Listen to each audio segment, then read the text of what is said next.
Yeah, but if you stay, this will kill the deal. And I say, such a deal will kill us. And there won't be a deal that way. This is a false narrative.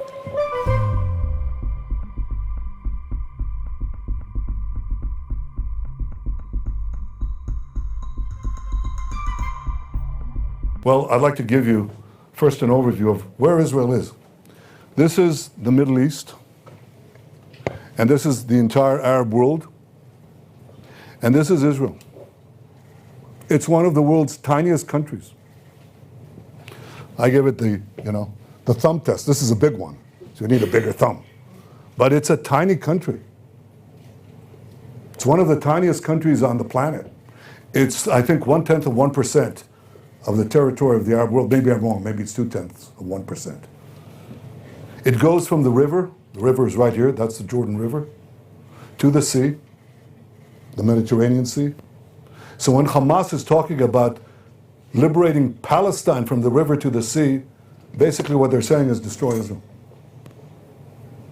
And the entire width of this is probably around the width of the Washington Beltway. It's all together, it's its widest point, about 50 miles, right here. Tiny. And here's Gaza there. This is the red thing that you see here. That's Gaza. Now I want to zoom in. When I zoom in, remember how tiny this is. Remember the distances here. Now take a look. Here it is enlarged. This is Israel. This is the Mediterranean Sea. The Jordan River is right here. This is Egypt and the Sinai Desert. Now look at Gaza. Where is Gaza? Gaza is implanted in this tiny country, 30 miles from Tel Aviv, 40 miles from our capital, Jerusalem, 30 miles from Beersheba. These are three of Israel's largest cities. Gaza is within spitting distance to them. Israel, up to the disengagement agreement of 2005, Israel controlled this border under an agreement with Egypt after the Camp David peace accords. We controlled this part, which is called the Philadelphi Corridor. I'll talk to you about that in a minute. Right down to Eilat in the Red Sea. This was our border. And while there was, I would say, a minimal amount of terrorism, we didn't really face a big problem. Let's zoom in on that a bit more. Here's Gaza Strip enlarged. Again, this is the situation in Gaza before the disengagement of 2005. And the Gaza Strip is firmly under Israeli control. We control the maritime border. You can't smuggle in weapons. They tried, but we stopped it. You control the land border, and you control this border between the Sinai Desert, Egypt, and Gaza, the Gaza Strip. It's controlled. This is the Philadelphi Corridor. This is the Rafah crossing, controlled by the IDF. Now look at the distances from Gaza. It's 4 miles to another city in Israel called Ashkelon, where I visited that bereaved family yesterday. It's a population of 170,000 people. They're 4 miles away. But some of our communities, like Kibbutz Be'eri, which was one of the hardest hit, is 1 mile away from Gaza. Kfar Aza is less than 1 mile away. It's literally walking distance, okay? And so as long as we control this, these communities, sometimes they were harassed by this rocket or that rocket, but it was marginal.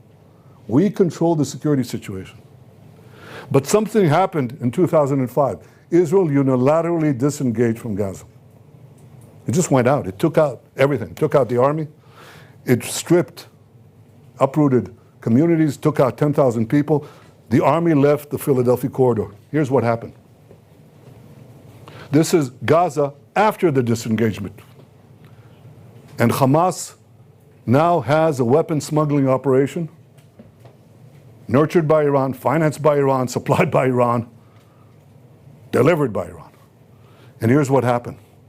That Philadelphia Corridor became completely porous. The other borders controlled by us. But once this was perforated, even though the policy of Egypt was to prevent it, it didn't necessarily work. It didn't succeed. And this border, once we left our side of the Philadelphia Corridor, rockets went in, Missiles went in, drones went in, ammo went in, weapons manufacturing equipment came in, tunnel drilling equipment came in. Once we got out, once we left the Philadelphi Corridor, Iran could carry out its plan to turn Gaza into a base, a terrorist enclave that would endanger not only the communities around it, but would endanger Tel Aviv, Jerusalem, Beersheba, the entire country of Israel. It became a huge terrorist base because we left that corridor.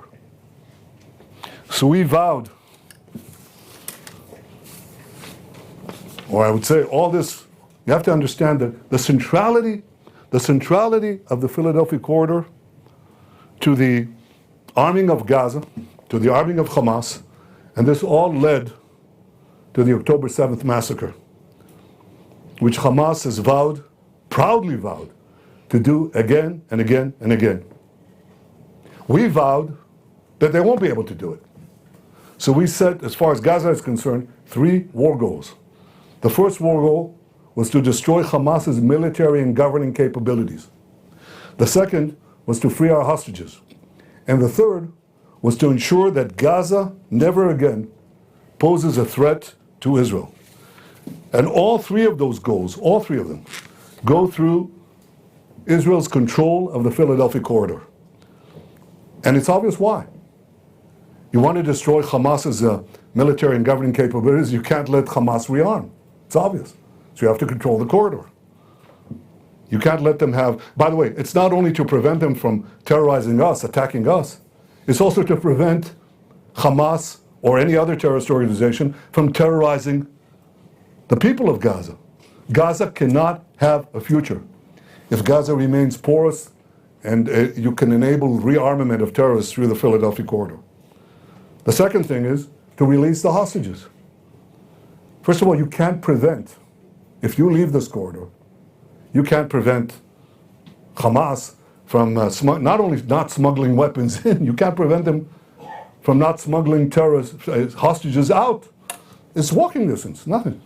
They can easily smuggle hostages out here to the Sinai Desert in Egypt. They disappear. It's crossing distance. The distance is nothing. It's meters away. They cross the barrier above ground. They don't even have to go underground. They disappear in the Sinai, and then they end up in Iran or in Yemen. They're gone forever. And you need something to squeeze them, to prevent them, to put pressure on them to release the remaining hostages. So if you want to release the hostages, you've got to control the Philadelphia Corridor. And the third goal of ensuring that we prevent Gaza from being again a threat to Israel, it's clear Gaza must be demilitarized. And it can only be demilitarized if the Philadelphia Corridor remains under firm control and is not a supply line for armaments and for terror equipment. I think that's clear to most Israelis, to all Israelis. But a question has arisen. That may be the case. But why don't you leave Gaza for 42 days? You could come back. Well, aside from what I said, that they could smuggle the terrorists out, wait a minute. Come back. I want to show you what they've got under Gaza. I didn't show you that.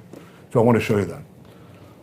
This is what they have under the Philadelphia Corridor. Just so you understand the supply lines we're talking about. This is one of the tunnels there. Look at the engineering. Look at the investment here. Look at what they've got. We've got dozens of such tunnels underneath the Philadelphia Corridor. To give you an impression of the size of these things, this is a soldier. This is a tunnel. You could drive a truck through this. Yeah, indeed, you could. Here's a truck. Or it's a Humvee.